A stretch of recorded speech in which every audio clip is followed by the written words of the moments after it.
Tim gabungan yang terdiri dari personel Pusat Nasional Penanggulangan Bencana PNPB, Basarnas, TNI, Polri dan relawan sedang melakukan penyisiran intensif di sepanjang aliran Sungai Batang Anai.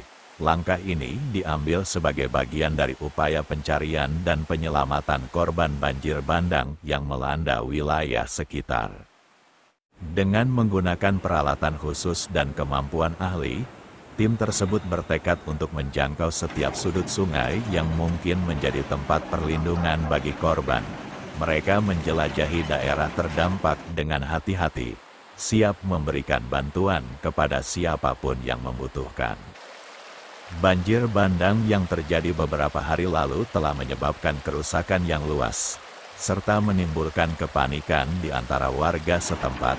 Namun, semangat gotong royong dan kolaborasi antar instansi seperti ini menjadi pilar kekuatan dalam menghadapi cobaan alam tersebut.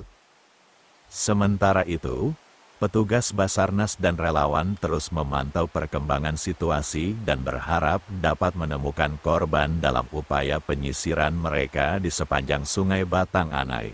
Upaya penyisiran ini merupakan wujud dari komitmen bersama untuk memberikan pertolongan seoptimal mungkin dalam menghadapi musibah alam yang tidak terduga. Tim Kaba Balai Gadang melaporkan dari Sungai Batang Anai, Padang Panjang.